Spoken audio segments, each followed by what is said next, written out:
सई ने नील और सवी को एक दूसरे से मिलवाया। इसके बाद नील और सवी ने मिलकर एक बड़ा वादा किया। गुम है किसी के प्यार में सीरियल के आने वाले ट्रैक में दिखाया जाएगा कि जब सवी बहुत ज्यादा दुखी होती है तो सई को इसका एहसास हो जाता है।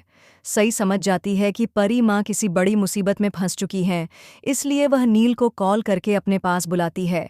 जब नील आता है तो सई उसे और सवी को कहीं बाहर ले जाती है और कहती है, मुझे आपको किसी से मिलवाना है। सवी को समझ नहीं आता कि सई उसे कहाँ ले जा रही है और किससे मिलवाने वाली है। लेकिन जैसे ही सवी सामने नील को खड़ा देखती है, उसका गुस्सा फूट पड़ता है। वह कहती है, तुम मेरा पीछा क्यों नहीं छोड़ते? चले जाओ यहाँ से, मुझे तुम्हारी शक्ल भी नहीं देखनी। तभी सई मासूमियत से बोल पड़ती है, मामा, आप ऐसा क्यों बोल रहे हो? यही तो मेरे पीयू के अंकल हैं। सवी थोड़ा चौंक जाती है। उसे समझ नहीं आता कि सई ऐसा क्यों कह रही है। तभी सई मासूम सी बातें करती है, अब बड़े लोग बहुत लड़ते हैं, हम बच्चे ही अच्छे हैं। आज के बाद कोई भी लड़ाई नहीं करेगा। अब आप दोनों झगड़ा बंद कर लो। सई की मासूमियत और उसके दिल से निकली इन बातों ने नील को भी अंदर तक छू लिया। उसका गुस्सा धीरे धीरे पिघलने लगता है। वह सई से वादा करता है, ठीक है सई, तुम्हारी मामा से मैं अब कभी कोई रूखी सूखी बात नहीं करूंगा।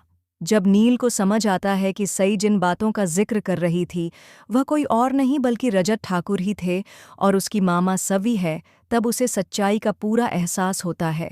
उसे समझ आ जाता है कि अब सवी का साथ देना जरूरी है, सिर्फ अपने लिए नहीं बल्कि सई के लिए भी। अब कहानी एक नया मोड़ लेने वाली है, क्योंकि सई, नील और सवी तीनों एक ही रास्ते पर चल पड़ते हैं।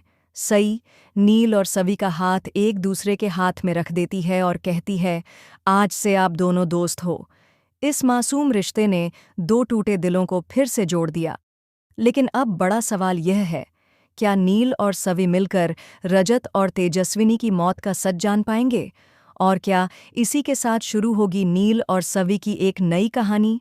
जानने के लिए जुड़े रहिए हमारे चैनल के साथ।